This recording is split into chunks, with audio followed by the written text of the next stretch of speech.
ਇਕ ਓੰਕਾਰ ਸਤਨਾਮ ਕਰਤਾ ਪੁਰਖ ਨਿਰਭਉ ਨਿਰਵੈਰ ਅਕਾਲ ਮੂਰਤ ਅਜੂਨੀ ਸੈਭੰ ਗੁਰ ਪ੍ਰਸਾਦ। ਵਾਹਿਗੁਰੂ ਜੀ ਕਾ ਖਾਲਸਾ ਵਾਹਿਗੁਰੂ ਜੀ ਕੀ ਫਤਿਹ। ਸਰਦਾਰ ਅਜਮੇਰ ਸਿੰਘ ਜੀ ਦੀ ਰਚਨਾ 20ਵੀਂ ਸਦੀ ਦੀ ਸਿੱਖ ਰਾਜਨੀਤੀ ਭਾਗ 49। ਅਕਾਲੀ ਦਲ ਵੱਲੋਂ ਸ਼ਹਿਰੀ ਜਾਇਦਾਦ ਨੂੰ ਵੀ ਹੱਦਬੰਦੀ ਕਾਨੂੰਨ ਦੇ ਘੇਰੇ ਵਿੱਚ ਲੈ ਲੈਣ ਦੀ ਮੰਗ ਉੱਤੇ ਜ਼ੋਰ ਦਿੱਤਾ ਗਿਆ ਅਤੇ ਇਸੇ ਤਰ੍ਹਾਂ ਫੌਜੀ ਭਰਤੀ ਨੂੰ ਰਾਜਾਂ ਦੀ ਵਸੋਂ ਦੇ ਅਨੁਪਾਤ ਨਾਲ ਜੋੜਨ ਦੇ ਫੈਸਲੇ ਦਾ ਤਿੱਖਾ ਵਿਰੋਧ ਕਰਦਿਆਂ ਹੋਇਆਂ ਸਿੱਖਾਂ ਨੂੰ ਫੌਜੀ ਭਰਤੀ ਅੰਦਰ ਵਿਸ਼ੇਸ਼ ਤਰਜੀਹ ਦੇਣ ਦੀ ਰੀਤ ਨੂੰ ਮੁੜ ਬਹਾਲ ਕਰਨ ਦੀ ਮੰਗ ਉੱਤੇ ਜ਼ੋਰ ਦਿੱਤਾ ਗਿਆ। ਇਸ ਦੇ ਨਾਲ ਹੀ ਟੈਲੀਵਿਜ਼ਨ ਤੇ ਫਿਲਮਾਂ ਆਦਿ ਅੰਦਰ ਸਿੱਖਾਂ ਨੂੰ ਅਯੋਗ ਢੰਗ ਨਾਲ ਪੇਸ਼ ਕਰਨ ਦੀ ਹਿੰਦੂ ਬਿਰਤੀ ਦਾ ਤਿੱਖਾ ਨੋਟਿਸ ਲੈਂਦਿਆਂ ਹੋਇਆਂ ਇਸ ਅਮਲ ਉੱਤੇ ਤੁਰੰਤ ਰੋਕ ਲਾਉਣ ਦੀ ਮੰਗ ਕੀਤੀ ਗਈ। ਅਕਾਲੀ ਦਲ ਦੀ ਇਸ ਰਾਜਨੀਤਿਕ ਸਰਗਰਮੀ ਦੇ ਸਮਾਨ ਅੰਤਰ ਹੀ ਪੰਜਾਬ ਅੰਦਰ ਖਾੜਕੂ ਕਾਰਵਾਈਆਂ ਦਾ ਸਿਲਸਿਲਾ ਸ਼ੁਰੂ ਹੋ ਗਿਆ, ਜਿਸ ਨਾਲ ਰਾਜਸੀ ਹਾਲਾਤ ਤੇਜ਼ੀ ਨਾਲ ਤਿੱਖਾ ਮੋੜ ਕੱਟਣ ਲੱਗੇ। ਅਕਾਲੀ ਆਗੂ ਕੇਂਦਰ ਸਰਕਾਰ ਨੂੰ ਸਿੱਖ ਕੌਮ ਦੀਆਂ ਮੰਗਾਂ ਦਾ ਚਾਰਟਰ ਦੇ ਕੇ ਦਿੱਲੀ ਤੋਂ ਵਾਪਸ ਪਰਤੇ ਹੀ ਸਨ ਕਿ ਲਾਲਾ ਜਗਤ ਨਾਰਾਇਣ ਦਾ ਕਤਲ ਹੋ ਗਿਆ। ਇਸ ਕਤਲ ਦੇ ਤੁਰੰਤ ਬਾਅਦ ਪੰਜਾਬ ਦੇ ਪ੍ਰਮੁੱਖ ਸ਼ਹਿਰਾਂ ਅੰਦਰ ਫਿਰਕੂ ਤਣਾਅ ਤੇ ਹਿੰਸਾ ਦਾ ਮਾਹੌਲ ਪੈਦਾ ਹੋ ਗਿਆ। ਉਸ ਤੋਂ ਬਾਅਦ ਚੰਦੋ ਕਲਾਂ ਦੀ ਘਟਨਾ ਅਤੇ ਸੰਤ ਜਰਨੈਲ ਸਿੰਘ ਦੀ ਗ੍ਰਿਫਤਾਰੀ ਨੇ ਅਕਾਲੀ ਲੀਡਰਸ਼ਿਪ ਮੂਹਰੇ ਅਚਾਨਕ ਨਵੀਂ ਹਾਲਤ ਪੈਦਾ ਕਰ ਦਿੱਤੀ। ਸਿੱਟੇ ਵਜੋਂ ਅਕਾਲੀ ਦਲ ਦੀ ਆਪਣੀਆਂ ਮੰਗਾਂ ਉੱਤੇ ਸੰਘਰਸ਼ ਸ਼ੁਰੂ ਕਰਨ ਦੀ ਉਲੀਕੀ ਹੋਈ ਯੋਜਨਾ ਉਖੜ ਗਈ ਅਤੇ ਅਕਾਲੀ ਲੀਡਰਸ਼ਿਪ ਦਾ ਰਾਜਸੀ ਹਾਲਤ ਉੱਤੇ ਕੰਟਰੋਲ ਢਿੱਲਾ ਪੈਣਾ ਸ਼ੁਰੂ ਹੋ ਗਿਆ। ਭਾਵੇਂ ਅਕਾਲੀ ਦਲ ਨੇ 30 ਸਤੰਬਰ ਤੋਂ ਬਾਅਦ ਆਪਣੀਆਂ ਮੰਗਾਂ ਮਨਵਾਉਣ ਲਈ ਬਾਕਾਇਦਾ ਸੰਘਰਸ਼ ਆਰੰਭ ਕਰ ਦੇਣ ਦਾ ਐਲਾਨ ਕਰ ਰੱਖਿਆ ਹੋਇਆ ਸੀ, ਪਰੰਤੂ ਬਦਲੀ ਹੋਈ ਹਾਲਤ ਅੰਦਰ ਅਕਾਲੀ ਲੀਡਰਸ਼ਿਪ ਲਈ ਸੰਘਰਸ਼ ਦਾ ਵਿੱਢ ਵਿੱਢਣਾ ਇੰਨਾ ਆਸਾਨ ਨਹੀਂ ਸੀ ਰਿਹਾ। ਉਹ ਇਸ ਬਾਰੇ ਡਾਵਾਂਡੋਲਤਾ ਤੇ ਦੁਚਿੱਤੀ ਵਿੱਚ ਪਈ ਹੋਈ ਸੀ। ਇਸ ਕਰਕੇ ਜਦ ਅਕਤੂਬਰ 14 ਨੂੰ ਇੰਦਰਾ ਗਾਂਧੀ ਨੇ ਅਕਾਲੀ ਆਗੂਆਂ ਅੱਗੇ ਗੱਲਬਾਤ ਦੀ ਪੇਸ਼ਕਸ਼ ਰੱਖੀ ਤਾਂ ਉਹਨਾਂ ਨੇ ਇਹ ਪੇਸ਼ਕਸ਼ ਤੁਰੰਤ ਅਤੇ ਖੁਸ਼ੀ-ਖੁਸ਼ੀ ਪ੍ਰਵਾਨ ਕਰ ਲਈ। ਅਕਾਲੀ ਲੀਡਰਸ਼ਿਪ ਅੱਗੇ ਸਭ ਤੋਂ ਵੱਡੀ ਸਮੱਸਿਆ ਸੰਤ ਜਰਨੈਲ ਸਿੰਘ ਦੀ ਗ੍ਰਿਫਤਾਰੀ ਦੀ ਸੀ। ਸੰਤ ਜਰਨੈਲ ਸਿੰਘ ਦੇ ਹਿਰਾਸਤ ਵਿੱਚ ਹੁੰਦਿਆਂ ਅਕਾਲੀ ਆਗੂਆਂ ਲਈ ਕੇਂਦਰ ਸਰਕਾਰ ਨਾਲ ਗੱਲਬਾਤ ਸ਼ੁਰੂ ਕਰ ਸਕਣੀ ਤੇ ਜਾਰੀ ਰੱਖ ਸਕਣੀ ਸੰਭਵ ਨਹੀਂ ਸੀ। ਇਸ ਕਰਕੇ ਉਹਨਾਂ ਵੱਲੋਂ ਸੰਤਾਂ ਦੀ ਰਿਹਾਈ ਦੀ ਮੰਗ ਉੱਤੇ ਜ਼ੋਰ ਦਿੱਤਾ ਜਾਣ ਲੱਗਾ। ਸੰਤ ਜਰਨੈਲ ਸਿੰਘ ਨੂੰ ਲੰਮਾ ਚਿਰ ਹਿਰਾਸਤ ਵਿੱਚ ਰੱਖਣਾ ਇੰਦਰਾ ਗਾਂਧੀ ਦੀ ਰਣਨੀਤੀ ਦੇ ਵੀ ਅਨੁਕੂਲ ਨਹੀਂ ਸੀ। ਇਸ ਕਰਕੇ ਗੱਲਬਾਤ ਦੀ ਪੇਸ਼ਕਸ਼ ਦੇ ਅਗਲੇ ਹੀ ਦਿਨ 15 ਅਕਤੂਬਰ ਸੰਤ ਜਰਨੈਲ ਸਿੰਘ ਨੂੰ ਬਿਨਾਂ ਸ਼ਰਤ ਰਿਹਾ ਕਰ ਦਿੱਤਾ ਗਿਆ ਅਤੇ ਉਸ ਦੇ ਝੱਟ ਬਾਅਦ ਅਗਲੇ ਹੀ ਦਿਨ ਅਕਾਲੀ ਆਗੂਆਂ ਦੀ ਇੰਦਰਾ ਗਾਂਧੀ ਨਾਲ ਬਾਕਾਇਦਾ ਗੱਲਬਾਤ ਸ਼ੁਰੂ ਹੋ ਗਈ। ਗੱਲਬਾਤ ਦੇ ਪਹਿਲੇ ਗੇੜੇ ਅੰਦਰ ਅਕਾਲੀ ਦਲ ਦੀ ਤਰਫੋਂ ਅਵਲ ਸ਼੍ਰੇਣੀ ਦੇ ਆਗੂ ਸੰਤ ਹਰਚੰਦ ਸਿੰਘ ਲੌਂਗੋਵਾਲ, ਜਥੇਦਾਰ ਗੁਰਚਰਨ ਸਿੰਘ ਟੌੜਾ, ਪ੍ਰਕਾਸ਼ ਸਿੰਘ ਬਾਦਲ, ਸਰਦਾਰ ਸੁਰਜੀਤ ਸਿੰਘ ਬਰਨਾਲਾ ਤੇ ਸਰਦਾਰ ਬਲਵੰਤ ਸਿੰਘ ਖੁਦ ਸ਼ਾਮਲ ਹੋਏ, ਜਦ ਕਿ ਇੰਦਰਾ ਗਾਂਧੀ ਨੇ ਆਪਣੀ ਮਦਦ ਲਈ ਗ੍ਰਹਿ ਸਕੱਤਰ TN ਚਤੁਰਵੇਦੀ, ਕੈਬਨਿਟ ਸਕੱਤਰ ਕ੍ਰਿਸ਼ਨਾ ਸੁਆਮੀ ਰਾਓ ਤੇ ਪ੍ਰਮੁੱਖ ਸਕੱਤਰ PC ਅਲੈਗਜ਼ੈਂਡਰ ਦੀ ਤਿੱਕੜੀ ਨੂੰ ਗੱਲਬਾਤ ਵਿੱਚ ਸ਼ਾਮਲ ਕਰਕੇ ਆਪਣੀ ਵੱਲੋਂ ਸੰਜੀਦਗੀ ਦਾ ਪ੍ਰਭਾਵ ਦੇਣ ਦਾ ਯਤਨ ਕੀਤਾ। ਗੱਲਬਾਤ ਦੌਰਾਨ ਅਕਾਲੀ ਆਗੂਆਂ ਨੇ 3 ਮੁੱਦਿਆਂ ਤੇ ਫੌਰੀ ਨਿਪਟਾਰੇ ਉੱਤੇ ਜ਼ੋਰ ਦਿੱਤਾ। ਇੱਕ ਇਹ ਕਿ ਚੰਡੀਗੜ੍ਹ ਤੁਰੰਤ ਪੰਜਾਬ ਦੇ ਹਵਾਲੇ ਕੀਤਾ ਜਾਵੇ। ਦੂਜਾ, ਜੇਕਰ ਪੰਜਾਬ ਦੇ ਦਰਿਆਵਾਂ ਦੇ ਪਾਣੀਆਂ ਚੋਂ ਹਰਿਆਣਾ, ਦਿੱਲੀ ਤੇ ਰਾਜਸਥਾਨ ਨੂੰ ਹਿੱਸਾ ਦੇਣਾ ਹੈ ਤਾਂ ਨਾਲ ਹੀ ਯਮੁਨਾ ਦੇ ਪਾਣੀ ਦੀਆਂ ਵੀ ਵੰਡੀਆਂ ਪਾਈਆਂ ਜਾਣ। ਤੀਜਾ, ਫੌਜ ਅੰਦਰ ਸਿੱਖਾਂ ਦੀ ਗਿਣਤੀ ਨੂੰ ਖੋਰਾ ਪਾਉਣ ਦੀ ਯੋਜਨਾ ਥਾਵੇਂ ਠੱਪ ਕੀਤੀ ਜਾਵੇ। ਦਲੀਲ ਤੇ ਨਿਆਂ ਦੇ ਲਿਹਾਜ਼ ਨਾਲ ਅਕਾਲੀ ਆਗੂਆਂ ਦੀਆਂ ਇਹ ਮੰਗਾਂ ਪੂਰੀ ਤਰ੍ਹਾਂ ਵਾਜਬ ਤੇ ਮੰਨਣਯੋਗ ਸਨ। परंतु इंदिरा गांधी ने इन्हां मंगां प्रति टकराऊ रवैया धारण करी रखिया। असल विच इंदिरा गांधी ने देश अंदर हिंदू कट्टड़वाद नूं उभारन ते वरतन दा जो रासी पैंतड़ा धारण कर रखिया होया सी, ਉਹ ਉਸ ਕੋਲੋਂ ਦੇਸ਼ ਦੀ ਹਿੰਦੂ ਜਨਤਾ ਸਾਹਮਣੇ ਇੱਕ ਮਜ਼ਬੂਤ ਅਤੇ ਦ੍ਰਿੜ ਹਿੰਦੂ ਹੁਕਮਰਾਨ ਵੱਲੋਂ ਪੇਸ਼ ਹੋਣ ਦੀ ਮੰਗ ਕਰਦਾ ਸੀ। ਇਸ ਕਰਕੇ ਇਹ ਸਿੱਖ ਕੌਮ ਦੀਆਂ ਮੰਗਾਂ ਪ੍ਰਤੀ ਨਰਮਾਈ ਤੇ ਰਿਆਇਤ ਦਿਲੀ ਵਾਲਾ ਰੁਖ ਉਸ ਦੇ ਰਾਜਸੀ ਤੇਵਰ ਦੇ ਅਨੁਕੂਲ ਨਹੀਂ ਸੀ ਬੈਠਦਾ।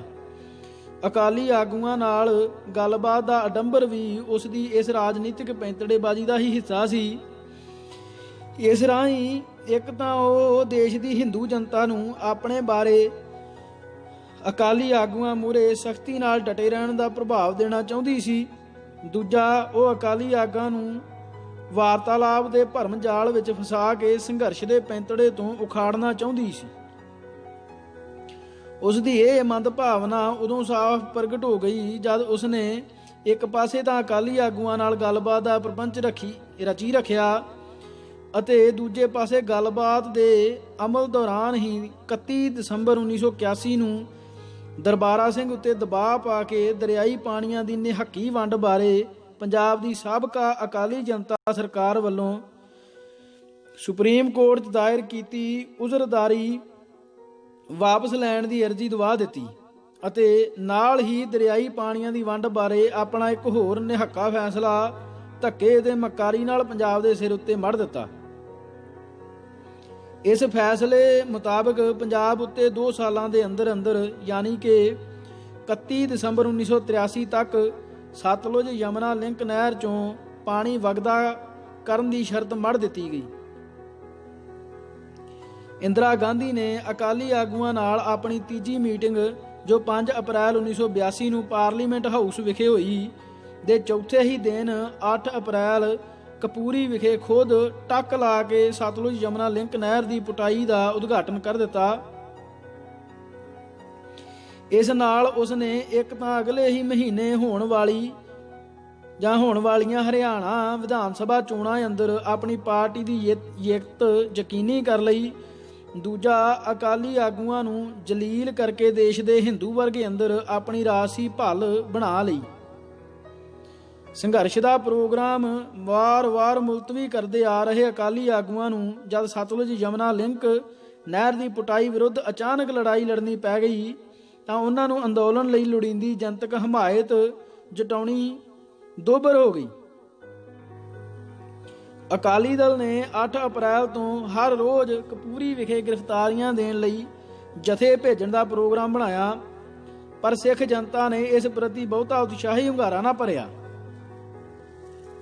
ਅਕਾਲੀ ਲੀਡਰਸ਼ਿਪ ਨੇ ਹਾੜੀ ਦੀ ਰੁੱਤ ਦਾ ਬਹਾਨਾ ਲਾ ਕੇ 25 ਅਪ੍ਰੈਲ ਤੋਂ ਗ੍ਰਿਫਤਾਰੀਆਂ ਦਾ ਸਿਲਸਿਲਾ ਮੁਅੱਤਲ ਕਰ ਦਿੱਤਾ, ਜਦ ਕਿ ਮਹੀਨੇ ਬਾਅਦ 24 ਮਈ 1982 ਨੂੰ ਨਹਿਰ ਰੋਕੋ ਅੰਦੋਲਨ ਮੁੜ ਸ਼ੁਰੂ ਕੀਤਾ ਗਿਆ।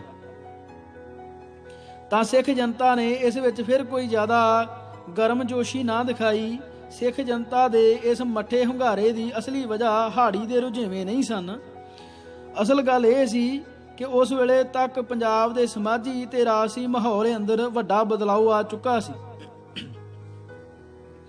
ਅਤੇ ਪੰਜਾਬ ਦੇ ਦੋਨੋਂ ਪ੍ਰਮੁੱਖ ਧਾਰਮਿਕ ਭਾਈਚਾਰਿਆਂ ਸਿੱਖਾਂ ਤੇ ਹਿੰਦੂਆਂ ਦੀ ਚੇਤਨਾ ਉੱਤੇ ਫਿਰਕੂ ਸੋਚਣੀ ਦਾ ਗੂੜਾ ਰੰਗ ਚੜ੍ਹ ਚੁੱਕਾ ਸੀ। ਇਸ ਕਰਕੇ ਫਿਰਕੂ ਮੁੱਦੇ ਜਾਂ ਨਾਹਰੇ ਲੋਕਾਂ ਲਈ ਉਹਨੇ ਦਿਲ ਖਿੱਚਵੇਂ ਨਹੀਂ ਸਨ ਰਹੇ। ਇਹ ਹਾਲਤ ਜਿੰਨੀ ਸਿੱਖ ਗਰਮ ਖਿਆਲੀ ਧਾਰਾ ਦੇ ਪੱਖ ਵਿੱਚ ਭੁਗਤ ਰਹੀ ਸੀ, ਨਰਮ ਖਿਆਲੀ ਧਾਰਾ ਲਈ ਉਨੀਆਂ ਹੀ ਮੁਸ਼ਕਲਾਂ ਦੇ ਤੇ ਬਖੇੜੇ ਖੜੇ ਕਰ ਰਹੀ ਸੀ। ਇਸ ਨਾਲ ਪੰਜਾਬ ਅੰਦਰ ਕਾਮਰੇਡ ਹਰਕਿਸ਼ਨ ਸਿੰਘ ਸੁਰਜੀਤ ਦੀ ਸਾਰੀ ਰਾਜਸੀ ਖੇਡ ਖਰਾਬ ਹੋ ਰਹੀ ਸੀ। ਉਹ ਦਹਾਕਿਆਂ ਨੂੰ ਸਿੱਖ ਫਿਰਕਾ ਪ੍ਰਸਤੀ ਨੂੰ ਭਾਂਜ ਦੇਣ ਦੀਆਂ ਰਾਜਸੀ ਮਸ਼ਕਾਂ ਕਰਦਾ ਆ ਰਿਹਾ ਸੀ। ਉਸ ਦਾ ਸਾਰਾ ਜ਼ੋਰ ਅਕਾਲੀ ਲੀਡਰਸ਼ਿਪ ਨੂੰ ਧਾਰਮਿਕ ਮੁੱਦਿਆਂ ਤੋਂ ਹਟਾ ਕੇ ਅਫਿਰਕੂ ਮੁੱਦਿਆਂ ਉੱਤੇ ਸਰਗਰਮੀ ਦੇ ਰਾਹ ਪਾਉਣ ਉੱਤੇ ਲੱਗਾ ਹੋਇਆ ਸੀ। ਮਾਰਕਸਵਾਦੀ ਕਮਿਊਨਿਸਟ ਪਾਰਟੀ ਵੱਲੋਂ ਨਹਿਰ ਰੋਕੋ ਅੰਦੋਲਨ ਵਿੱਚ ਸ਼ਾਮਲ ਹੋਣ ਦਾ ਫੈਸਲਾ ਇਸੇ ਸੋਚ ਤੇ ਰਣਨੀਤੀ ਵਿੱਚੋਂ ਨਿਕਲਿਆ ਸੀ। ਇਸ ਤੋਂ ਪਹਿਲਾਂ ਵੀ ਅਕਾਲੀ ਲੀਡਰਸ਼ਿਪ ਅੰਦਰਲੇ ਇੱਕ ਵਰਗ ਨੇ ਸੰਤ ਜਰਨੈਲ ਸਿੰਘ ਦੇ ਵੱਧ ਰਹੇ ਪ੍ਰਭਾਵ ਨੂੰ ਠੱਲ ਪਾਉਣ ਦੇ ਮੰਤਵ ਨਾਲ ਸਿੱਖ ਕਿਸਾਨੀ ਨੂੰ ਆਰਥਿਕ ਮੰਗਾਂ ਉੱਤੇ ਲਾਮਬੰਦ ਕਰਨ ਦੇ ਪੁਰਜ਼ੋਰ ਯਤਨ ਕਰਕੇ ਦੇਖ ਲਏ ਸਨ। ਪਰ ਸੱਤਾਧਾਰੀ ਹੁੰਦਿਆਂ ਅਕਾਲੀ ਲੀਡਰਸ਼ਿਪ ਵੱਲੋਂ ਦਿਖਾਈ ਨਿਪੁੰਸਕਤਾ ਤੋਂ ਬਦਜ਼ਨ ਹੋਈ ਸਿੱਖ ਕਿਸਾਨੀ ਨੇ ਮੁੜ ਅਕਾਲੀ ਲੀਡਰਸ਼ਿਪ ਉੱਤੇ ਦਿੱਜਣ ਦੀ ਥਾਂ ਆਪਣੇ ਆਰਥਿਕ ਹਿੱਤਾਂ ਦੀ ਰਾਖੀ ਤੇ ਵਧਾਰੇ ਲਈ ਭਾਰਤੀ ਕਿਸਾਨ ਯੂਨੀਅਨ ਦੇ ਝੰਡੇ ਹੇਠ ਲਾਮਬੰਦ ਹੋਣ ਨੂੰ ਤਰਜੀਹ ਦਿੱਤੀ। ਇਸ ਤਰ੍ਹਾਂ ਨਰਮ ਖਿਆਲੀ ਰਾਜਸੀ ਲੀਡਰਸ਼ਿਪ ਦਾ ਗਰਮ ਖਿਆਲੀ ਧਾਰਾ ਦੇ ਵਿਕਾਸ ਨੂੰ ਬੰਨ ਮਾਰਨ ਦਾ ਇੱਕ ਤੋਂ ਬਾਅਦ ਦੂਜਾ ਰਾਜਨੀਤਿਕ ਪੈਂਤੜਾ ਨਾਕਾਮ ਹੁੰਦਾ ਚਲਾ ਗਿਆ। 25-26 ਅਪ੍ਰੈਲ 1982 ਦੀ ਰਾਤ ਨੂੰ ਕਿਸੇ ਨੇ ਅੰਮ੍ਰਿਤਸਰ ਦੇ 2 ਅਣਜਾਣੇ ਜਿਹੇ ਮੰਦਰਾਂ ਅੰਦਰ ਗਊਆਂ ਦੇ ਵੱਢੇ ਹੋਏ ਸਿਰ ਸੁੱਟ ਦਿੱਤੇ। ਇਹ ਖਬਰ ਮਿਲਦਿਆਂ ਹੀ ਪੰਜਾਬ ਦੇ ਕਈ ਸ਼ਹਿਰਾਂ ਤੇ ਕਸਬਿਆਂ ਅੰਦਰ ਹਿੰਦੂਵਾਦੀ ਅੰਸਰ ਹਿੰਸਾ ਉੱਤੇ ਉਤਾਰੂ ਹੋ ਗਏ। ਕਈ ਥਾਵਾਂ ਤੇ ਸਿੱਖਾਂ ਦੀਆਂ ਦੁਕਾਨਾਂ ਅਤੇ ਧਾਰਮਿਕ ਸਥਾਨਾਂ ਨੂੰ ਹਮਲੇ ਦਾ ਨਿਸ਼ਾਨਾ ਬਣਾਇਆ ਗਿਆ। ਮੋੜਵੇਂ ਰੂਪ ਵਿੱਚ ਸਿੱਖਾਂ ਨੇ ਅੰਮ੍ਰਿਤਸਰ ਅੰਦਰ ਸਿਗਰਟ ਪਾਨ ਦੀਆਂ ਕੁਝ ਦੁਕਾਨਾਂ ਸਾੜ ਦਿੱਤੀਆਂ। 9 ਜੂਨ ਨੂੰ ਬਠਿੰਡਾ ਜ਼ਿਲ੍ਹੇ ਦੇ ਪਿੰਡ ਮਾਖਾ ਵਿਖੇ ਫਿਰਕੂ ਅਨਸਰਾਂ ਨੇ ਇੱਕ ਗੁਰਦੁਆਰੇ ਨੂੰ ਅੱਗ ਲਾ ਦਿੱਤੀ, ਜਿਸ ਨਾਲ ਗੁਰੂ ਗ੍ਰੰਥ ਸਾਹਿਬ ਮਹਾਰਾਜ ਦੇ ਕੁਝ ਸਰੂਪ ਨੁਕਸਾਨੇ ਗਏ। ਇਸ ਨਾਲ ਦੇਸ਼ ਵਿਦੇਸ਼ ਦੀ ਸਿੱਖ ਜਨਤਾ ਅੰਦਰ ਰੋਹ ਤੇ ਗੁੱਸੇ ਦੀ ਲਹਿਰ ਪੈਦਾ ਹੋ ਗਈ। ਜਗ੍ਹਾ ਜਗ੍ਹਾ ਸਿੱਖਾਂ ਨੇ ਰੋਹ ਭਰਪੂਰ ਮੁਜ਼ਾਹਰੇ ਕਰਕੇ ਹਿੰਦੂ ਫਿਰਕਾ ਪ੍ਰਸਤ ਤਾਕਤਾਂ ਨੂੰ ਕਰੜੀ ਚੇਤਾਵਨੀ ਦਿੱਤੀ। 21 ਜੂਨ ਨੂੰ ਪਟਿਆਲਾ ਵਿਖੇ ਹਜ਼ਾਰਾਂ ਦੀ ਗਿਣਤੀ ਵਿੱਚ ਸਿੱਖ ਬੀਬੀਆਂ ਨੇ ਸ਼ਹਿਰ ਦੀਆਂ ਸੜਕਾਂ ਉੱਤੇ ਰੋਹ ਭਰਿਆ ਵਿਖਾਵਾ ਕੀਤਾ। ਪੁਲਿਸ ਨੇ ਇਸ ਪੁਰ-ਅਮਨ ਮੁਜ਼ਾਹਰੇ ਉੱਤੇ ਲਾਠੀਚਾਰਜ ਕਰਕੇ ਕੁਝ ਸਿੱਖ ਬੀਬੀਆਂ ਨੂੰ ਜ਼ਖਮੀ ਕਰ ਦਿੱਤਾ ਤੇ 50 ਦੇ ਲਗਭਗ ਨੂੰ ਗ੍ਰਿਫਤਾਰ ਕਰ ਲਿਆ ਗਿਆ। ਇਸ ਨਾਲ ਪਹਿਲਾਂ ਹੀ ਤਪੇ ਹੋਏ ਸਿੱਖ ਹਿਰਦੇ ਹੋਰ ਲੂਹੇ ਗਏ ਅਤੇ ਨੌਜਵਾਨ ਸਿੱਖ ਵਰਗ ਦਾ ਰੋਹ ਉਬਾਲੇ ਖਾ ਉੱਠਿਆ। ਗੁੱਸੇ ਵਿੱਚ ਆਏ ਸਿੱਖ ਜੁਝਾਰੂਆਂ ਨੇ ਪੰਜਾਬ ਅੰਦਰ ਨਿਰੰਕਾਰੀਆਂ ਨੂੰ ਚੁਣ ਕੇ ਕਤਲ ਕਰਨਾ ਸ਼ੁਰੂ ਕਰ ਦਿੱਤਾ। ਹੌਲੀ ਹੌਲੀ ਕਤਲਾਂ ਦਾ ਘੇਰਾ ਵੱਧਦਾ ਗਿਆ ਅਤੇ ਛੇਤੀ ਸਮੁੱਚਾ ਪੰਜਾਬ ਹਿੰਸਾ ਦੇ ਜਵਾਬੀ ਹਿੰਸਾ ਦੀ ਅੱਗ ਵਿੱਚ ਬਲਣ ਲੱਗਾ। ਇਹ ਹਾਲਾਤ ਪੈਦਾ ਕਰਨ ਵਿੱਚ ਇੰਦਰਾ ਗਾਂਧੀ ਦੇ ਹਿੰਦੂ ਪੱਤਾ ਵਰਤਣ ਦੇ ਰਾਜਨੀਤਿਕ ਪੈਂਤੜੇ ਅਤੇ ਦਰਬਾਰਾ ਸਿੰਘ ਦੀ ਅਗਵਾਈ ਹੇਠਲੇ ਪੰਜਾਬ ਪ੍ਰਸ਼ਾਸਨ ਦੁਆਰਾ ਧਾਰਨ ਕੀਤੇ ਫਿਰਕੂ ਦੇ ਪੱਖਪਾਤੀ ਵਤੀਰੇ ਨੇ ਅਹਿਮ ਭੂਮਿਕਾ ਨਿਭਾਈ। ਜੇਕਰ ਇੰਦਰਾ ਗਾਂਧੀ ਨੇ ਸਿੱਖ ਮੰਗਾਂ ਪ੍ਰਤੀ ਇੰਨਾ ਨਕਾਰੀ ਤੇ ਅੜੀਅਲ ਵਤੀਰਾ ਨਾ ਧਾਰਨ ਕੀਤਾ ਹੁੰਦਾ ਅਤੇ ਦੇਸ਼ ਦੀ ਹਿੰਦੂ ਜਨਤਾ ਅੰਦਰ ਆਪਣੀ ਰਾਜਸੀ ਭਲ ਬਣਾਉਣ ਲਈ ਅਕਾਲੀ ਲੀਡਰਸ਼ਿਪ ਨੂੰ ਜਿੱਚ ਕਰਨ ਦੀ ਬਦਨੀਤ ਨਾ ਦਿਖਾਈ ਹੁੰਦੀ ਅਤੇ ਨਾਲ ਹੀ ਜੇਕਰ ਪੰਜਾਬ ਪ੍ਰਸ਼ਾਸਨ ਨੇ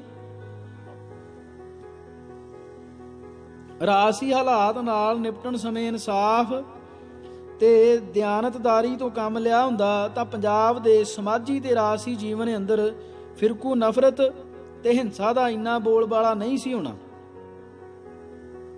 ਪੰਜਾਬ ਪ੍ਰਸ਼ਾਸਨ ਨੇ ਸਿੱਖਾਂ ਦੇ ਤਪੇ ਹੋਏ ਹਿਰਦਿਆਂ ਨੂੰ ਸ਼ਾਂਤ ਕਰਨ ਦਾ ਇੱਕ ਵੀ ਸੁਹਿਰਦ ਯਤਨ ਨਾ ਕੀਤਾ। ਉਲਟਾ ਹਿੰਦੂ ਫਿਰਕਾ ਪ੍ਰਸਤ ਤਾਕਤਾਂ ਦੀਆਂ ਭਾਵਨਾਵਾਂ ਤੇ ਇੱਛਾਵਾਂ ਦੀ ਪੂਰਤੀ ਕਰਦਿਆਂ ਹੋਇਆਂ ਸੰਤ ਜਰਨੈਲ ਸਿੰਘ ਭਿੰਡਰਾਂਵਾਲੇ ਦੀਆਂ ਧਾਰਮਿਕ ਸਰਗਰਮੀਆਂ ਦੇ ਰਾਹ ਵਿੱਚ ਅੜਕੇ ਡਾਉਣ ਦੇ ਨਜਾਇਜ਼ ਯਤਨ ਕੀਤੇ ਜਾਣ ਲੱਗੇ। ਫਿਰੋਜ਼ਪੁਰ ਜੇਲ੍ਹ ਚੋਂ ਰਿਹਾ ਹੋਣ ਤੋਂ ਬਾਅਦ ਸੰਤ ਭਿੰਡਰਾਂਵਾਲਿਆਂ ਨੇ ਪੰਜਾਬ ਭਰ ਦਾ ਦੌਰਾ ਕੀਤਾ ਅਤੇ ਜਗ੍ਹਾ ਜਗ੍ਹਾ ਵੱਡੇ ਭਾਰੀ ਇਕੱਠਾਂ ਨੂੰ ਸੰਬੋਧਨ ਕਰਨ ਤੋਂ ਇਲਾਵਾ ਹਜ਼ਾਰਾਂ ਦੀ ਗਿਣਤੀ ਵਿੱਚ ਸਿੰਘਾਂ ਤੇ ਸਿੰਘਣੀਆਂ ਨੂੰ ਅੰਮ੍ਰਿਤਪਾਨ ਕਰਵਾਇਆ। ਹਰ ਜਗ੍ਹਾ ਸਿੱਖ ਸੰਗਤਾਂ ਨੇ ਸੰਤਾਂ ਦਾ ਆਪ ਮੁਹਾਰੇ ਵੇਗ ਵਿੱਚ ਪੁਰਜੋਸ਼ ਸਵਾਗਤ ਕੀਤਾ। ਸੰਤ ਭਿੰਡਰਾਂਵਾਲਿਆਂ ਦੀ ਸਿੱਖ ਜਗਤ ਅੰਦਰ ਇੱਕ ਕਦਰ ਵੱਧ ਰਹੀ ਹਰਮਨ ਪਿਆਰਤਾ ਨੇ ਸਿੱਖ ਦੁਸ਼ਮਣ ਤਾਕਤਾਂ ਅੰਦਰ ਵੱਡੀ ਚਿੰਤਾ ਤੇ ਘਬਰਾਹਟ ਪੈਦਾ ਕਰ ਦਿੱਤੀ। ਹਰ ਵੰਨਗੀ ਦੀਆਂ ਸਿੱਖ ਦੋਖੀ ਤਾਕਤਾਂ ਸੰਤ ਭਿੰਡਰਾਂਵਾਲਿਆਂ ਦੇ ਵੱਧ ਰਹੇ ਅਸਰ ਰਸੂਖ ਨੂੰ ਠੱਲ ਪਾਉਣ ਤੇ ਸਰਬ ਸਾਂਝੇ ਉਦੇਸ਼ ਦੀ ਦਿਸ਼ਾ ਵਿੱਚ ਸਰਗਰਮ ਹੋ ਗਈਆਂ। ਕਾਮਰੇਡ ਹਰਕਿਸ਼ਨ ਸਿੰਘ ਸੁਰਜੀਤ ਤੋਂ ਲੈ ਕੇ ਇੰਦਰਾ ਗਾਂਧੀ ਤੱਕ, ਪੰਜਾਬ ਪ੍ਰਸ਼ਾਸਨ ਤੋਂ ਲੈ ਕੇ ਦੇਸ਼ ਭਰ ਦੀ ਹਿੰਦੂ ਪ੍ਰੈਸ ਤੱਕ ਸਭ ਨੇ ਆਪੋ ਆਪਣੇ ਹਿੱਸੇ ਦੇ ਰੋਲ ਸੰਭਾਲ ਲਏ। ਸੰਤ ਭਿੰਡਰਾਂਵਾਲੇ ਖਿਲਾਫ ਕੂੜ ਪ੍ਰਚਾਰ ਦੀ ਮੁਹਿੰਮ ਅੰਦਰ ਲੈ ਆਂਦੀ ਗਈ ਅਤੇ ਪੰਜਾਬ ਦੇ ਅੰਦਰ ਤੇ ਪੰਜਾਬ ਤੋਂ ਬਾਹਰ ਵਾਪਰੀ ਹਰ ਹਿੰਸਕ ਵਾਰਦਾਤ ਨਾਲ ਉਹਨਾਂ ਦਾ ਸੰਬੰਧ ਜੋੜਨ ਅਤੇ ਇਸ ਆਧਾਰ ਤੇ ਉਹਨਾਂ ਨੂੰ ਤੇ ਉਹਨਾਂ ਦੇ ਸਹਿਯੋਗੀਆਂ ਨੂੰ ਕਾਨੂੰਨੀ ਸ਼ਿਕੰਜੇ ਵਿੱਚ ਜਕੜਨ ਦੀਆਂ ਤਰਕੀਬਾਂ ਘੜੀਆਂ ਜਾਣ ਲੱਗੀਆਂ। ਫਿਰੋਜ਼ਪੁਰ ਜੇਲ੍ਹ ਚੋਂ ਰਿਹਾ ਹੋਣ ਦੇ ਥੋੜੇ ਦਿਨ ਬਾਅਦ ਜਦ ਸੰਤ ਜਰਨੈਲ ਸਿੰਘ ਦਿੱਲੀ ਦੀਆਂ ਸੰਗਤਾਂ ਦੇ ਸੱਦੇ ਤੇ ਦਿੱਲੀ ਪਹੁੰਚੇ ਤਾਂ ਉਹਨਾਂ ਦਾ ਇੰਨਾ ਪੁਰਜੋਸ਼ ਸਵਾਗਤ ਹੋਇਆ ਕਿ ਉਹਨਾਂ ਦੀ ਵੱਧ ਰਹੀ ਮਕਬੂਲੀਅਤ ਉੱਤੇ ਕਰੜੀ ਨਿਗਾਹ ਰੱਖ ਕੇ ਚੱਲ ਰਹੀਆਂ ਖੁਫੀਆ ਏਜੰਸੀਆਂ ਵੀ ਹੱਕੀਆਂ ਬੱਕੀਆਂ ਰਹਿ ਗਈਆਂ। ਦੇਸ਼ ਦੀ ਆਜ਼ਾਦੀ ਤੋਂ ਬਾਅਦ ਦਿੱਲੀ ਅੰਦਰ ਸ਼੍ਰੋਮਣੀ ਅਕਾਲੀ ਦਲ ਦੀ ਅਗਵਾਈ ਹੇਠ ਸਿੱਖਾਂ ਦੇ ਕਈ ਪ੍ਰਭਾਵਸ਼ਾਲੀ ਪ੍ਰਦਰਸ਼ਨ ਹੋ ਚੁੱਕੇ ਸਨ। ਸੰਤ ਜਰਨੈਲ ਸਿੰਘ ਜੀ ਭਿੰਡਰਾਂਵਾਲੇ ਦੀ ਅਗਵਾਈ ਹੇਠ ਨਿਕਲਿਆ ਇਹ ਜਲੂਸ ਕਈ ਪੱਖਾਂ ਤੋਂ ਅਲੌਕਿਕ ਸੀ।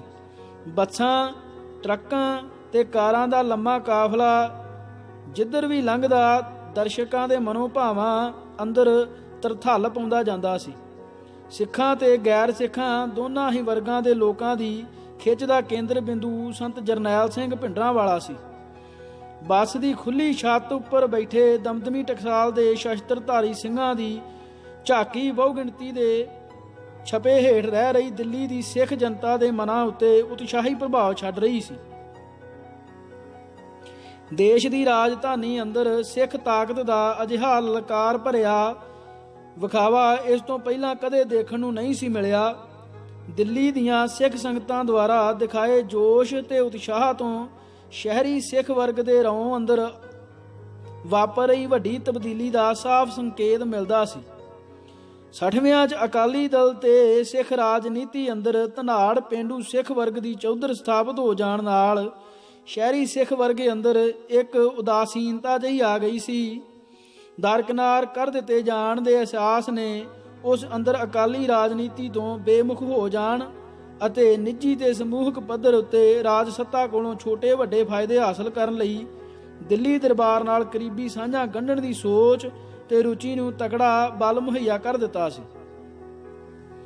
ਜਥੇਦਾਰ ਰਛਪਾਲ ਸਿੰਘ ਤੇ ਸੰਤੋਖ ਸਿੰਘ ਵਰਗੇ ਲੋਕ ਇਸ ਵਰਤਾਰੇ ਦੀ ਉਪਜ ਸਨ।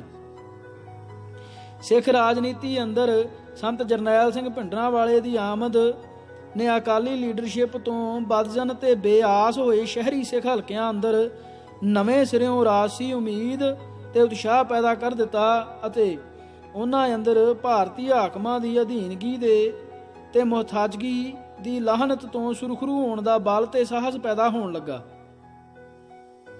ਇਸ ਨਾਲ ਹਿੰਦੂ ਹੁਕਮਰਾਨ ਵਰਗ ਇੱਕਦਮ ਸੁਚੇਤ ਹੋ ਗਿਆ ਅਤੇ ਉਸ ਅੰਦਰ ਸੰਤ ਭਿੰਡਰਾਂਵਾਲੇ ਉੱਤੇ ਅੰਕੁਸ਼ ਲਾਉਣ ਦੀ ਲੋੜ ਦਾ ਤੀਬਰ ਅਹਿਸਾਸ ਪੈਦਾ ਹੋ ਗਿਆ। ਸੰਤ ਜਰਨੈਲ ਸਿੰਘ ਦੀ ਦਿੱਲੀ ਫੇਰੀ ਦੇ ਕੁਝ ਹੀ ਦਿਨਾਂ ਬਾਅਦ 21 ਦਸੰਬਰ ਨੂੰ ਜਥੇਦਾਰ ਸੰਤੋਖ ਸਿੰਘ ਦਾ ਰਹੱਸਮਈ ਢੰਗ ਨਾਲ ਕਤਲ ਹੋ ਗਿਆ। ਭਾਵੇਂ ਇਸ ਕਤਲ ਨੂੰ ਜ਼ਾਹਰਾ ਤੌਰ ਤੇ ਜਾਤੀ ਰੰਜਿਸ਼ ਦੀ ਰੰਗਤ ਦਿੱਤੀ ਗਈ, ਪਰੰਤੂ ਜਥੇਦਾਰ ਸੰਤੋਖ ਸਿੰਘ ਦੁਆਰਾ ਸੰਤ ਭਿੰਡਰਾਂਵਾਲੇ ਦੇ ਪੱਖ ਵਿੱਚ ਨਿਭਾਈ ਜਾ ਰਹੀ ਸਰਗਰਮ ਭੂਮਿਕਾ ਨੂੰ ਮੱਦੇ-ਨਜ਼ਰ ਰੱਖਦਿਆਂ ਹੋਇਆਂ ਇਹ ਕਤਲ ਡੂੰਘੇ ਰਾਜਸੀ ਅਰਥ ਗ੍ਰਹਿਣ ਕਰ ਗਿਆ। ਸੰਤ ਜਰਨੈਲ ਸਿੰਘ ਨੂੰ ਇਸ ਕਤਲ ਦੇ ਪਿੱਛੇ ਸਿੱਖ ਦੁਸ਼ਮਣ ਤਾਕਤਾਂ ਦੀ ਪੰਥ ਨੂੰ ਨਿਰਬਲ ਕਰਨ ਦੀ ਮੰਦ ਭਾਵਨਾ ਤੇ ਸਾਜ਼ਿਸ਼ ਨਜ਼ਰ ਆਈ। ਜਥੇਦਾਰ ਸੰਤੋਖ ਸਿੰਘ ਨਮਿੱਤ ਭੋਗ ਮੌਕੇ ਬੋਲਦਿਆਂ ਉਹਨਾਂ ਪ੍ਰਮੁੱਖ ਕਾਂਗਰਸੀ ਆਗੂਆਂ ਦੀ ਹਾਜ਼ਰੀ ਵਿੱਚ ਆਪਣੀ ਔਖ ਤੇ ਨਾਰਾਜ਼ਗੀ ਦਾ ਬੇਬਾਕ ਪ੍ਰਗਟਾਵਾ ਕੀਤਾ। ਕੁਝ ਦਿਨਾਂ ਬਾਅਦ 26 ਦਸੰਬਰ ਪੰਜਾਬ ਸਰਕਾਰ ਨੇ ਭਿੰਡਰਾਂਵਾਲੇ ਜਥੇ ਦੇ ਹਥਿਆਰਾਂ ਦੇ ਲਾਇਸੈਂਸ ਰੱਦ ਕਰ ਦਿੱਤੇ ਅਤੇ ਇਹਨਾਂ ਹਥਿਆਰਾਂ ਨੂੰ ਜ਼ਬਤ ਕਰ ਲੈਣ ਦੇ ਫਰਮਾਨ ਜਾਰੀ ਕਰ ਦਿੱਤੇ। ਥੋੜੇ ਹੀ ਦਿਨਾਂ ਬਾਅਦ ਪੰਜਾਬ ਪ੍ਰਸ਼ਾਸਨ ਨੇ ਸੰਤ ਭਿੰਡਰਾਂਵਾਲੇ ਖਿਲਾਫ ਇੱਕ ਹੋਰ ਕਦਮ ਚੁੱਕਦਿਆਂ ਹੋਇਆਂ ਉਹਨਾਂ ਦੇ ਸਮਰਥਕ ਸਮਝੇ ਜਾਂਦੇ 22 ਸਰਕਾਰੀ ਅਧਿਕਾਰੀਆਂ ਦੀ ਸੂਚੀ ਕੇਂਦਰੀ ਗ੍ਰਹਿ ਵਜ਼ਾਰਤ ਨੂੰ ਭੇਜ ਦਿੱਤੀ। ਅਪ੍ਰੈਲ 1982 ਵਿੱਚ ਜਦ ਸੰਤ ਜਰਨੈਲ ਸਿੰਘ ਆਪਣੇ ਜਥੇ ਸਮੇਤ ਧਰਮ ਪ੍ਰਚਾਰ ਕਰਨ ਲਈ ਬੰਬਈ ਵਿਖੇ ਠਹਿਰੇ ਹੋਏ ਸਨ ਤਾਂ ਪੰਜਾਬ ਸਰਕਾਰ ਨੇ ਉਹਨਾਂ ਨੂੰ ਦਾਦਰ ਦੇ ਗੁਰਦੁਆਰੇ ਚੋਂ ਗ੍ਰਿਫਤਾਰ ਕਰਨ ਲਈ ਇੱਕ ਗੁਪਤ ਯੋਜਨਾ ਤਿਆਰ ਕੀਤੀ, ਪਰੰਤੂ ਸੰਤ ਭਿੰਡਰਾਂਵਾਲਿਆਂ ਨੂੰ ਵੇਲੇ ਸਿਰ ਸੂਚਨਾ ਮਿਲ ਜਾਣ ਕਰਕੇ ਪੰਜਾਬ ਸਰਕਾਰ ਦੀ ਇਹ ਯੋਜਨਾ ਸਿਰੇ ਨਾ ਚੜ੍ਹ ਸਕੀ। ਸੰਤ ਗੁਪਤ ਢੰਗ ਤਰੀਕਿਆਂ ਰਾਹੀਂ ਸੁਰੱਖਿਅਤ ਗੁਰੂ ਨਾਨਕ ਨਿਵਾਸ ਦਰਬਾਰ ਸਾਹਿਬ ਵਿਖੇ ਪਹੁੰਚ ਗਏ। ਇਸ ਤਰ੍ਹਾਂ ਪੰਜਾਬ ਪ੍ਰਸ਼ਾਸਨ ਨੇ ਕੇਂਦਰੀ ਹਾਕਮਾਂ ਦੀ ਇੱਛਾ ਤੇ ਸਹਿਮਤੀ ਨਾਲ ਸੰਤ ਜਰਨੈਲ ਸਿੰਘ ਪ੍ਰਤੀ ਆਪਣੇ ਕਰੜੇ ਰੁਖ ਦਾ ਸਪਸ਼ਟ ਸੰਕੇਤ ਦੇ ਦਿੱਤਾ। ਸੰਤ ਭਿੰਡਰਾਂ ਵਾਲਿਆਂ ਨੇ ਇਸ ਹਕੂਮਤੀ ਘੁਰਕੀ ਅੱਗੇ ਦੱਬਣ ਜਾਂ ਝਿੱਪਣ ਦੀ ਬਜਾਏ ਹੋਰ ਵੀ ਕਰਾਰਾ ਤੇ ਬਾਗੀਆਨਾ ਅੰਦਾਜ਼ ਅਖਤਿਆਰ ਕਰ ਲਿਆ। ਉਹਨਾਂ ਨੇ ਲਾਇਸੈਂਸੀ ਹਥਿਆਰ ਜਮ੍ਹਾਂ ਕਰਾਉਣ ਤੋਂ ਇਨਕਾਰੀ ਹੁੰਦਿਆਂ ਹੋਇਆਂ ਉਲਟਾ ਆਪਣੇ ਵੱਲੋਂ ਹਕੂਮਤੀ ਧਿਰ ਅੱਗੇ ਦੋ ਕਰੜੀਆਂ ਸ਼ਰਤਾਂ ਐਲਾਨ ਦਿੱਤੀਆਂ। ਇੱਕ ਇਹ ਕਿ ਜਿਨ੍ਹਾਂ ਹਥਿਆਰਾਂ ਨਾਲ ਪੁਲਿਸ ਨੇ ਚੰਦੋ ਕਲਾਂ ਤੇ ਮਹਿਤਾ ਚੌਂਕ ਵਿੱਚ ਸਿੱਖਾਂ ਦਾ ਕਤਲੇਆਮ ਕੀਤਾ ਸੀ, ਪਹਿਲਾਂ ਉਹ ਸਾਰੇ ਹਥਿਆਰ ਅਕਾਲ ਤਖਤ ਉੱਤੇ ਜਮ੍ਹਾਂ ਕਰਵਾਏ ਜਾਣ। ਦੂਜਾ, ਇਹਨਾਂ ਕਤਲਾਂ ਲਈ ਜ਼ਿੰਮੇਵਾਰ ਪੁਲਸੀਆਂ ਨੂੰ ਅਕਾਲ ਤਖਤ ਉੱਤੇ ਪੇਸ਼ ਕੀਤਾ ਜਾਵੇ ਤਾਂ ਜੋ ਉਹਨਾਂ ਨੂੰ ਸਿੱਖ ਪਰੰਪਰਾ ਮੁਤਾਬਕ ਢੁਕਵੀਆਂ ਸਜ਼ਾਵਾਂ ਦਿੱਤੀਆਂ ਜਾ ਸਕਣ। ਆਜ਼ਾਦ ਭਾਰਤ ਦੇ ਇਤਿਹਾਸ ਅੰਦਰ ਕਿਸੇ ਸਿੱਖ ਆਗੂ ਦੁਆਰਾ ਅਜਿਹਾ ਖੁੱਲ੍ਹਮ ਖੁੱਲ੍ਹਾ ਬਾਗੀਆਨਾ ਪੈਂਤੜਾ ਅਖਤਿਆਰ ਕਰਨ ਦੀ ਇਹ ਪਹਿਲੀ ਤੇ ਨਿਵੇਕਲੀ ਘਟਨਾ ਸੀ। ਇਸ ਵਿੱਚ ਸੰਤ ਜਰਨੈਲ ਸਿੰਘ ਦੇ ਸ਼ਖਸੀ ਸੁਭਾਅ ਨਾਲੋਂ ਵੱਧ ਅਹਿਮ ਗੱਲ ਉਹਨਾਂ ਦੁਆਰਾ ਅਪਣਾਏ ਬੁਨਿਆਦੀ ਸਿਧਾਂਤਕ ਪੈਂਤੜੇ ਦੀ ਹੈ। ਸਿਰਲੇਖ ਸੰਤ ਭਿੰਡਰਾਂ ਵਾਲੇ ਦੀ ਨਿਵੇਕਲੀ ਵਿਚਾਰਧਾਰਾ। ਭਾਰਤ ਦੇ ਅੰਦਰ ਸਿੱਖ ਕੌਮ ਦੀ ਸਥਿਤੀ ਬਾਰੇ ਸੰਤ ਜਰਨੈਲ ਸਿੰਘ ਦੀ ਸਮਝ ਰਵਾਇਤੀ ਸਿੱਖ ਸੋਚਣੀ ਨਾਲੋਂ ਅਹਿਮ ਰੂਪ ਵਿੱਚ ਅਲੱਗ ਸੀ। ਆਜ਼ਾਦੀ ਤੋਂ ਬਾਅਦ ਸਿੱਖ ਆਗੂਆਂ ਦੀ ਹਿੰਦੂ ਹਾਕਮਾਂ ਖਿਲਾਫ ਇਹ ਹਰਦਮ ਸ਼ਿਕਾਇਤ ਬਣੀ ਰਹੀ ਕਿ ਭਾਰਤ ਦੇ ਅੰਦਰ ਸਿੱਖਾਂ ਨਾਲ ਸਾਵਾਂ ਸਲੂਕ ਨਹੀਂ ਹੋ ਰਿਹਾ ਅਤੇ ਉਹਨਾਂ ਨਾਲ ਪੈਰ ਪੈਰ ਤੇ ਵਿਤਕਰਾ ਤੇ ਬੇਇਨਸਾਫੀ ਹੋ ਰਹੀ ਹੈ। ਇਹ ਮੁੱਦਾ 1947 ਤੋਂ ਬਾਅਦ ਅਕਾਲੀ ਦਲ ਦੀ ਸਮੁੱਚੀ ਰਾਜਨੀਤਿਕ ਸਰਗਰਮੀ ਦਾ ਧੁਰਾ ਬਣਿਆ ਰਿਹਾ। ਜ਼ਾਹਰਾ ਤੌਰ ਤੇ ਸੰਤ ਭਿੰਡਰਾਂ ਵਾਲੇ ਵੀ ਸਿੱਖ ਕੌਮ ਨਾਲ ਵਿਤਕਰੇ ਤੇ ਦਵੈਤ ਦਾ ਹੀ ਸਵਾਲ ਉਠਾਉਂਦੇ ਰਹੇ, ਪਰੰਤੂ ਜੇਕਰ ਉਹਨਾਂ ਦੀ ਪੇਸ਼ਕਾਰੀ ਦੇ ਅੰਦਾਜ਼ ਅਤੇ ਤੱਤ ਦਾ ਗਹਿਰਾ ਵਿਸ਼ਲੇਸ਼ਣ ਕੀਤਾ ਜਾਵੇ ਤਾਂ ਉਹਨਾਂ ਦੀ ਰਾਜਸੀ ਵਿਚਾਰਧਾਰਾ ਦਾ ਅਕਾਲੀ ਲੀਡਰਸ਼ਿਪ ਦੀ ਸੋਚਣੀ ਨਾਲੋਂ ਸਿਫਤੀ ਵਖਰੇਵਾਂ ਸਪਸ਼ਟ ਉਘੜ ਆਉਂਦਾ ਹੈ। ਮਾਸਟਰ ਤਾਰਾ ਸਿੰਘ ਦੀ ਲੀਡਰਸ਼ਿਪ ਦੇ ਦੌਰ ਅੰਦਰ ਸਿੱਖ ਕੌਮ ਨਾਲ ਵਿਤਕਰੇ ਨੂੰ ਵੱਧ ਧਾਰਮਿਕ ਸੱਭਿਆਚਾਰਕ ਦ੍ਰਿਸ਼ਟੀ ਤੋਂ ਦੇਖਿਆ ਤੇ ਪੇਸ਼ ਕੀਤਾ ਜਾ ਰਿਹਾ। ਮਗਰਲੇ ਦੌਰ ਦੀ ਅਕਾਲੀ ਲੀਡਰਸ਼ਿਪ ਵਿਤਕਰੇ ਦੀ ਗੱਲ ਕਰਨ ਵੇਲੇ ਵੱਧ ਇਸ ਦੇ ਆਰਥਿਕ ਪਹਿਲੂ ਉੱਤੇ ਦਾਅਬ ਦੇਣ ਦੀ ਰੁਚੀ ਦਾ ਪ੍ਰਗਟਾਵਾ ਕਰਦੀ ਰਹੀ। ਦੋਨੋਂ ਹੀ ਵੰਨਗੀਆਂ ਦੀ ਅਕਾਲੀ ਲੀਡਰਸ਼ਿਪ ਆਪਣੇ ਅਲੱਗ-ਅਲੱਗ ਕਾਰਨਾਂ ਕਰਕੇ ਸਿੱਖ ਕੌਮ ਨਾਲ ਹੋ ਰਹੇ ਧੱਕੇ ਤੇ ਵਿਤਕਰੇ ਦੇ ਸਿਆਸੀ ਤੱਤ ਨੂੰ ਪਛਾਣਨ ਅਤੇ ਇਸ ਨੂੰ ਆਪਣੀ ਸੋਚ ਤੇ ਸਰਗਰਮੀ ਦਾ ਧੁਰਾ ਬਣਾਉਣ ਤੋਂ ਟਾਲਾ ਵੱਟਦੀ ਸੀ। ਸੰਤ ਜਰਨੈਲ ਸਿੰਘ ਪਹਿਲੇ ਸਿੱਖ ਆਗੂ ਸਨ ਜਿਨ੍ਹਾਂ ਨੇ ਸਿੱਖ ਕੌਮ ਨਾਲ ਹੋ ਰਹੇ ਧੱਕੇ ਅਤੇ ਵਿਤਕਰੇ ਦੇ ਪ੍ਰਤੱਖ ਇਜ਼ਾਹਰਾਂ ਤੋਂ ਆਰ-ਪਾਰ ਦੇਖਣ ਅਤੇ ਇੱਕ ਸੁਜਾਨ ਵੈਦ ਦੀ ਤਰ੍ਹਾਂ ਮਰਜ਼ ਤੇ ਲੱਛਣਾਂ ਤੋਂ ਮਰਜ਼ ਦੇ ਖਾਸੇ ਨੂੰ ਬੁੱਝਣ ਦੀ ਯੋਗ ਪਹੁੰਚ ਅਪਣਾਈ। ਉਹਨਾਂ ਨੇ ਜ਼ੋਰ ਤੇ ਜਬੇ ਨਾਲ ਇਹ ਰਾਸੀ ਮਤ ਉਭਾਰਿਆ ਕਿ ਭਾਰਤ ਦੇ ਅੰਦਰ ਸਿੱਖਾਂ ਨਾਲ ਜੋ ਵਿਤਕਰਾ ਤੇ ਧੱਕਾ ਹੋ ਰਿਹਾ ਹੈ ਉਹ ਤੱਤ ਰੂਪ ਵਿੱਚ ਗਲਬੇ ਤੇ ਗੁਲਾਮੀ ਦਾ ਪ੍ਰਤੀਕ ਹੈ। ਭਾਵ ਇਹ ਕਿ ਆਜ਼ਾਦ ਭਾਰਤ ਦੇ ਅੰਦਰ ਸਿੱਖਾਂ ਨਾਲ ਦੂਜੇ ਦਰਜੇ ਦੇ ਨਾਗਰਿਕਾਂ ਵਾਲਾ ਸਲੂਕ ਹੋ ਰਿਹਾ ਹੈ। ਉਹਨਾਂ ਠੋਸ ਤੱਥਾਂ ਤੇ ਉਦਾਹਰਣਾਂ ਨਾਲ ਦਰਸਾਇਆ ਕਿ ਭਾਰਤੀ ਹਾਕਮਾਂ ਦੁਆਰਾ ਦੋਹਰੇ ਕਾਨੂੰਨ ਦੇ ਦੋਹਰੇ ਮਾਪਦੰਡ ਬਣਾਏ ਜਾ ਰਹੇ ਹਨ। ਜਹਾਜ਼ ਅਗਵਾ ਕਾਂਡ ਦੇ ਹਵਾਲੇ ਨਾਲ ਉਹਨਾਂ ਭਾਰਤੀ ਹਾਕਮਾਂ ਦਾ ਦੋਗਲਾਪਣ ਉਜਾਗਰ ਕਰਦਿਆਂ ਹੋਇਆਂ ਇਹ ਨੰਗਾ ਸੱਚ ਉਘਾੜਿਆ ਕਿ ਦੇਸ਼ ਅੰਦਰ ਇੱਕੋ ਹੀ ਕਿਸਮ ਦੇ ਜੁਰਮ ਲਈ ਹਿੰਦੂਆਂ ਤੇ ਸਿੱਖਾਂ ਵਾਸਤੇ ਅਲੱਗ-ਅਲੱਗ ਮਾਪਦੰਡ ਅਪਣਾਏ ਜਾਂਦੇ ਹਨ।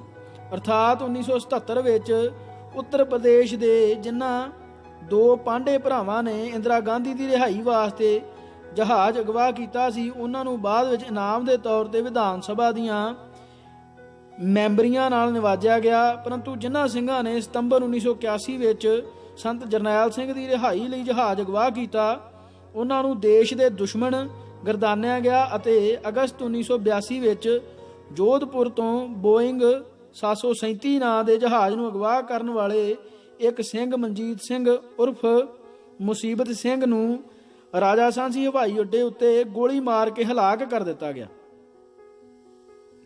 ਸੰਤ ਜਰਨੈਲ ਸਿੰਘ ਨੇ ਭਾਰਤ ਦੇ ਅੰਦਰ ਸਿੱਖ ਕੌਮ ਨਾਲ ਹੋ ਰਹੇ ਇਸ ਮਤਰਏ ਸਲੂਕ ਨੂੰ ਉਸ ਦੀ ਗੁਲਾਮੀ ਦੇ ਚਿੰਨ੍ਹ ਵਜੋਂ ਦੇਖਿਆ ਅਤੇ ਇਸ ਤਰ੍ਹਾਂ ਇਸ ਮਾਮਲੇ 'ਚ ਰਵਾਇਤੀ ਸੋਚ ਧਾਰਾ ਨਾਲੋਂ ਤਿੱਖਾ ਨਖੇੜਾ ਕਰਦਿਆਂ ਹੋਇਆਂ ਉਹਨਾਂ ਇੱਕ ਅਸਲੋਂ ਹੀ ਵੱਖਰੀ ਰਾਜਨੀਤਿਕ ਸੇਧ ਤੇ ਸ਼ੈਲੀ ਅਪਣਾ ਲਈ। ਜੇਕਰ ਵਿਤਕਰੇ ਨੂੰ ਗੁਲਾਮੀ ਦੇ ਚਿੰਨ੍ਹ ਵਜੋਂ ਦੇਖਿਆ ਜਾਂਦਾ ਹੈ ਤਾਂ ਇਸ ਨਾਲ ਵਿਤਕਰੇ ਦੇ ਸ਼ਿਕਾਰ ਵਰਗ ਦੀ ਰਾਜਨੀਤੀ ਦੀ ਸਮੁੱਚੀ ਵਿਆਕਰਣ ਅਤੇ ਉਸ ਦੀ ਰਾਜਸੀ ਸੰਘਰਸ਼ ਦੀ ਸਮੁੱਚੀ ਜਿਓਮੈਟਰੀ ਹੀ ਬਦਲ ਜਾਂਦੀ ਹੈ। ਗੁਲਾਮੀ ਦਾ ਅਹਿਸਾਸ ਮਹਿਕੂਮ ਕੌਮ ਅੰਦਰ ਆਜ਼ਾਦੀ ਦੀ ਰੀਝ ਤੇ ਤੜਪ ਪੈਦਾ ਕਰਦਾ ਹੈ। ਇਕੱਲੇ ਵਿਤਕਰੇ ਦਾ ਅਹਿਸਾਸ ਵੱਧ ਤੋਂ ਵੱਧ ਕਾਇਮ ਮੁਕਾਮ ਰਾਜ ਵਿਵਸਥਾ ਦੇ ਅੰਦਰ ਹੀ ਸਾਵੇਂ ਸਲੂਕ ਤੇ ਇਨਸਾਫ ਦੀ ਤਮੰਨਾ ਪੈਦਾ ਕਰਦਾ ਹੈ। ਕਈ ਵਾਰ ਵਿਤਕਰੇ ਦਾ ਅਹਿਸਾਸ ਵੀ ਪੀੜਤ ਵਰਗ ਅੰਦਰ ਰੋਸ ਤੇ ਗੁੱਸੇ ਦੀਆਂ ਪ੍ਰਬਲ ਭਾਵਨਾਵਾਂ ਪੈਦਾ ਕਰ ਦਿੰਦਾ ਹੈ, ਪਰੰਤੂ ਇਹ ਰੋਸ ਜ਼ਿਆਦਾ ਕਰਕੇ ਵੇਲੇ ਦੇ ਹੁਕਮਰਾਨਾਂ ਦੇ ਹੀ ਖਿਲਾਫ ਸਿੱਧਤ ਹੁੰਦਾ ਹੈ, ਰਾਜ ਵਿਵਸਥਾ ਦੇ ਖਿਲਾਫ ਨਹੀਂ। ਵਿਤਕਰੇ ਦੇ ਸ਼ਿਕਾਰ ਵਰਗ ਦਾ ਵੇਲੇ ਦੇ ਹੁਕਮਰਾਨਾਂ ਤੋਂ ਭਲੇ ਹੀ ਮੋਹ ਭੰਗ ਹੋ ਜਾਵੇ, ਪਰੰਤੂ ਉਸ ਦਾ ਰਾਜ ਵਿਵਸਥਾ ਤੋਂ ਪੂਰਨ ਰੂਪ ਵਿੱਚ ਵਿਸ਼ਵਾਸ ਨਹੀਂ ਟੁੱਟਦਾ। ਉਸ ਦੇ ਅੰਦਰ ਸੰਬੰਧਿਤ ਵਿਵਸਥਾ ਦੇ ਅੰਦਰ ਹੀ ਇਨਸਾਫ ਦੀ ਉਮੀਦ ਲਗਾਤਾਰ ਬਣੀ ਰਹਿੰਦੀ ਹੈ। ਉਦਾਹਰਣ ਵਜੋਂ ਭਾਰਤੀ ਹਾਕਮਾਂ ਹੱਥੋਂ ਵਾਰ-ਵਾਰ ਧੋਖਾ ਖਾਣ ਅਤੇ ਪੁੱਜ ਕੇ ਜਲੀਲ ਹੋਣ ਦੇ ਬਾਵਜੂਦ ਅਕਾਲੀ ਆਗੂਆਂ ਦਾ ਭਾਰਤੀ ਰਾਜ ਤੋਂ ਭਰੋਸਾ ਖਤਮ ਨਹੀਂ ਹੋਇਆ। ਉਹ ਸਿੱਖ ਪੰਥ ਨਾਲ ਹੋ ਰਹੇ ਵਿਤਕਰੇ ਤੇ ਬੇਇਨਸਾਫੀਆਂ ਨੂੰ ਭਾਰਤੀ ਰਾਜ ਦੇ ਮੂਲ ਖਾਸੇ ਨਾਲ ਜੋੜ ਕੇ ਦੇਖਣ ਤੇ ਸਮਝਣ ਦੀ ਥਾਵੇਂ ਇਸ ਨੂੰ ਜਾਂ ਤਾਂ ਕਿਸੇ ਵਿਸ਼ੇਸ਼ ਹੁਕਮਰਾਨ ਜਾਂ ਵਿਸ਼ੇਸ਼ ਖਾਨਦਾਨ ਨਹਿਰੂ ਪਰਿਵਾਰ ਜਾਂ ਵਿਸ਼ੇਸ਼ ਰਾਜਸੀ ਦਲ ਕਾਂਗਰਸ ਨਾਲ ਜੋੜ ਕੇ ਦੇਖਦੇ ਰਹੇ।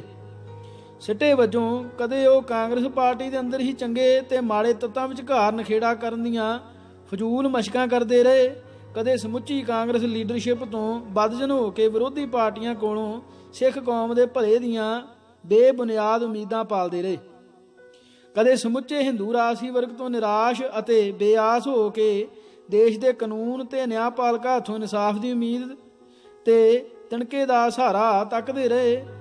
ਅਕਾਲੀ ਲੀਡਰਸ਼ਿਪ ਦੀ ਇਸ ਗੰਧਲੀ ਚੇਤਨਾ ਦਾ ਸਿਖਰ ਪ੍ਰਗਟਾਵਾ ਉਦੋਂ ਹੋਇਆ ਜਦ ਜੁਲਾਈ 1982 ਵਿੱਚ ਇੰਦਰਾ ਗਾਂਧੀ ਨੇ ਰਾਸ਼ਟਰਪਤੀ ਦੇ ਅਹੁਦੇ ਲਈ ਗਿਆਨੀ ਜੈਲ ਸਿੰਘ ਦੇ ਨਾਂ ਦੀ ਚੋਣ ਕਰ ਲਈ। ਅਕਾਲੀ ਲੀਡਰਸ਼ਿਪ ਨੇ ਮਹਿਜ ਇਸ ਆਧਾਰ ਤੇ ਕਿ ਇਤਿਹਾਸ ਵਿੱਚ ਪਹਿਲੀ ਵਾਰ ਕੋਈ ਸਿੱਖ ਭਾਰਤ ਦੇ ਰਾਸ਼ਟਰਪਤੀ ਦੀ ਪਦਵੀ ਗ੍ਰਹਿਣ ਕਰਨ ਜਾ ਰਿਹਾ ਹੈ, ਗਿਆਨੀ ਜੈਲ ਸਿੰਘ ਦੀ ਬਿਨਾਂ ਸ਼ਰਤ ਹਮਾਇਤ ਕਰਨ ਦਾ ਨਿਰਣਾ ਕਰ ਲਿਆ। ਜੇਕਰ ਅਕਾਲੀ ਆਗੂ ਭਾਰਤੀ ਰਾਜ ਦੇ ਮੂਲ ਖਾਸੇ ਬਾਰੇ ਅਤੇ ਭਾਰਤੀ ਰਾਜਸੀ ਹਕੂਮਤ ਬਾਰੇ ਸਾਫ਼ ਅਤੇ ਸਹੀ ਸਮਝ ਰੱਖਦੇ ਹੁੰਦੇ ਤਾਂ ਉਹਨਾਂ ਨੂੰ ਇਹ ਗੱਲ ਬੁੱਝਣ ਵਿੱਚ ਕੋਈ ਮੁਸ਼ਕਲ ਨਹੀਂ ਸੀ ਆਉਣੀ ਕਿ ਗਿਆਨੀ ਜੈਲ ਸਿੰਘ ਵਰਗਾ ਹੌਲਾ ਤੇ ਬੇਗੁਨਾਹ ਵਿਅਕਤੀ ਰਾਸ਼ਟਰਪਤੀ ਦੇ ਆਸਣ ਉੱਤੇ ਬੈਠ ਕੇ ਸਿੱਖ ਕੌਮ ਦਾ ਕੋਈ ਭਲਾ ਕਰ ਸਕਣ ਦੀ ਥਾਵੇਂ ਨਾ ਸਿਰਫ ਆਮ ਰੂਪ ਵਿੱਚ ਹਿੰਦੂ ਹੁਕਮਰਾਨ ਵਰਗ ਦੇ ਹਿੱਤਾਂ ਦੀ ਪੂਰਤੀ ਦਾ ਲਾਹੇਵੰਦਾ ਸੰਦ ਹੋ ਨਿਬੜੇਗਾ, ਸਗੋਂ ਵਿਅਕਤੀਗਤ ਤੌਰ ਤੇ ਇੰਦਰਾ ਗਾਂਧੀ ਦਾ ਝਾੜੂ ਬਰਦਾਰ ਬਣਨ ਵਿੱਚ ਵੀ ਕੋਈ ਸ਼ਰਮ ਜਾਂ ਸੰਕੋਚ ਨਹੀਂ ਕਰੇਗਾ।